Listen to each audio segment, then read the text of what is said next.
Guys, before I analyse this clip, I'm going to have a bet. I'm going to have a bet that you yourself will have seen couples like this in the past, where the woman is noticeably more attractive than the man. And you're probably left there scratching your head thinking, well, how has that happened? How did he get with her? It's a good question to ask. I see this kind of thinking all the time.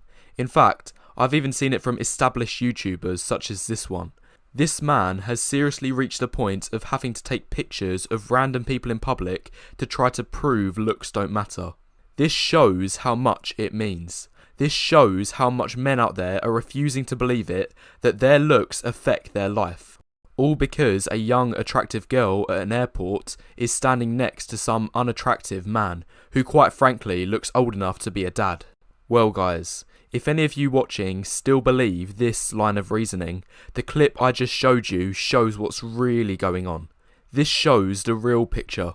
In case you missed it, this girl who is supposed to be in a relationship is sitting there laughing, literally laughing behind her boyfriend's back, while he's out there breaking his own back working, putting bread on the table, making money.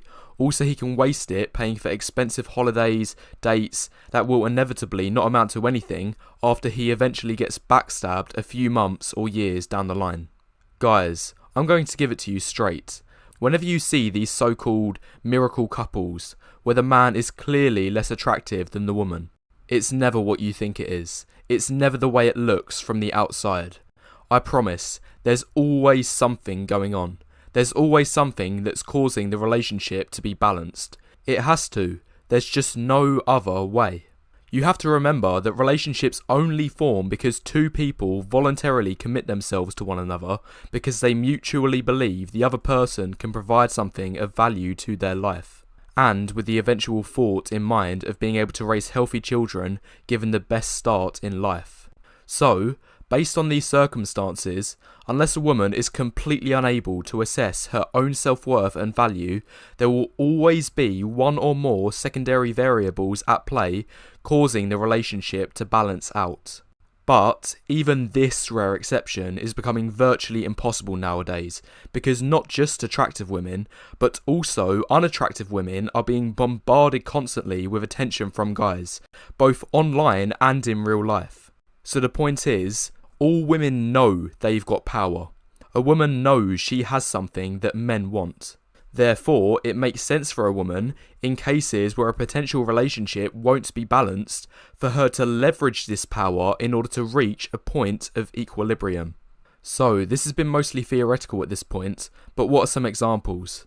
Well, going back to the clip at the beginning, this is a perfectly outlined example. I mean, guys, this is just pathetic at this point. In fact, it's beyond the point of being pathetic. So it seems the situation is, we have this girl who's roughly a 7 or 8 in terms of looks, and then we have the boyfriend. It's hard to see his face, but just based on the information we can see, he looks about a 4. He looks kind of overweight, and he doesn't look particularly tall. So even based on this information alone, I very much doubt the woman sees him as on her level. I mean, simply being overweight as a guy is almost always a looks killer. Like, I have the term fat listed in my factors of sub 5, and I showed in my last video that out of 1,000 guys, simply being overweight knocks off 1.3 points off your attractiveness, bringing the average overweight guy down to an abysmal 3.5. Anyway, so this is our imbalance. So what is going on in the background to close this gap and balance the relationship? Well, anyone who was fast enough to read the paragraph at the top, you did a good job, as you'd have been able to see that the man is compensating financially. The man is a software engineer, so I'd predict he's making anywhere between about 50k to around 150k per year. The only way a guy like this has been able to get this relationship is by providing this woman a lavish lifestyle, free holidays, and possibly even some hard cash on the side too, so she has her own bit of spending money. So guys, don't be one of those men out there that sees couples like this in public and is fooled into thinking, oh, well, this girl was attractive, but the guy she's with is unattractive, therefore looks don't matter. Yes, that is how it might look on the surface, but just because it looks like this on the surface doesn't mean it's actually how it is. Anyway, to wrap up this first point, in my opinion, for cases where the man is less attractive than the woman in a relationship, there is almost always some secondary factors at play so the relationship can strike a balance. In most cases, this will be money, social status, or any other resources. However, it can also come in different forms, such as emotions, like one partner having relationship control, or a partner being able to win arguments by default as the other person doesn't want to cause upset. So this balance can be achieved through both tangible and intangible things. Anyway, that's the first point, and now I've got this out the way, now is a good time to press the like button and leave any thoughts you have in the comments below so far, as it helps the YouTube algorithm. Anyway, I'm going to move on to something else now, which is another shocking example about financial hell in relationships. A couple weeks ago, I had a Fiverr face analysis order come through from an older guy. He said he was 52 years old.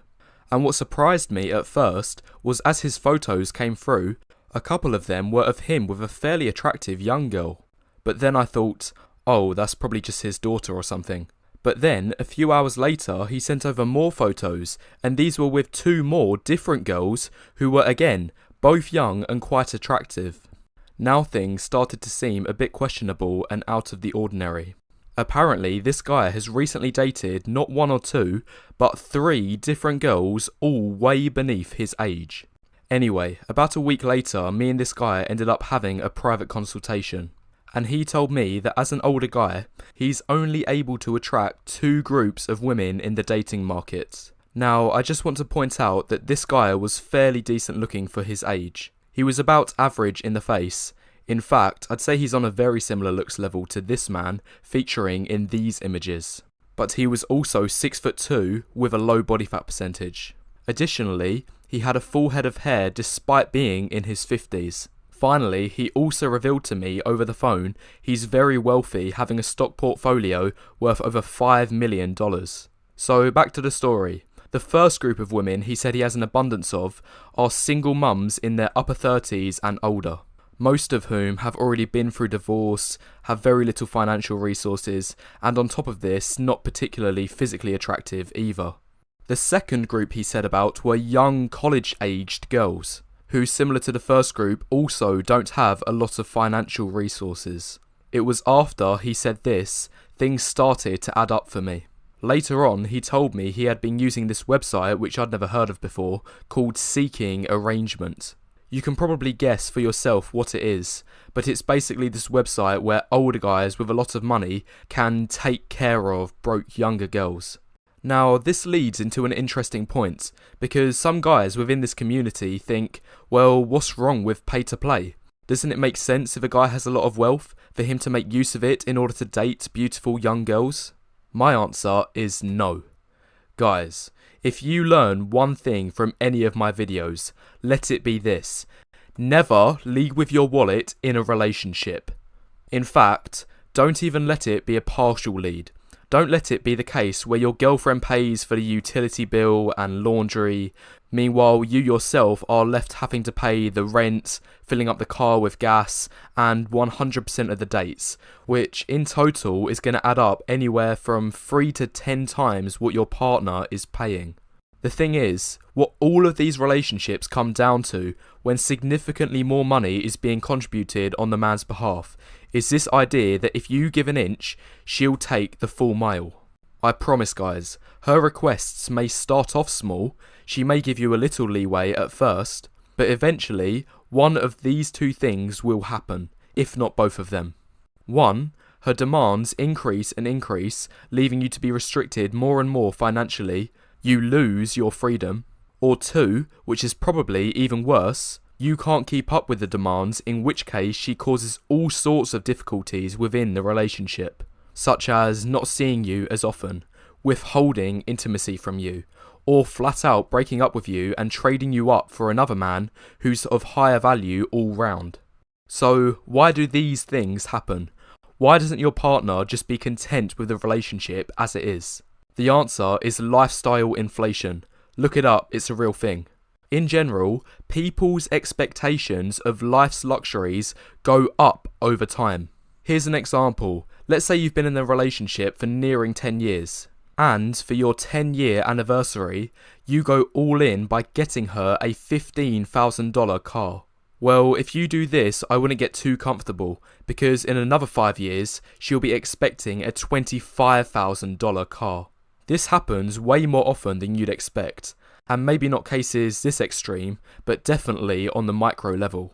And most of the time, these women get away with it and know they can, because they know as time passes within the relationship, their partner is becoming more and more invested, both financially and emotionally. He ends up thinking to himself, I can't afford to lose what I've already invested so much time, love, and money into already. It will be the only thing I have left. Guys, you need to understand this concept of the sunk cost fallacy. And this applies to everyday life, not just relationships. As soon as these things are gone from your life, they're gone. You need to have the strength as a man to forget about them and move on. And in the long run, it will end up saving you massively. Otherwise, you'll only end up getting yourself into even more chaos. It's just like in poker. There have been countless players over the years, amateur and professional, who have lost huge bankrolls because they've continued playing in hands they should have never been in the first place. The ignorant player thinks, I've already committed a quarter of my stack into this hand, so now I have to go all in just in case I hit my draw. It's this very thing that causes players to lose big time. And the exact same thing is happening in relationships everywhere today. There are men out there in relationships right now who know all too well about the red flags. They know things are on their way down.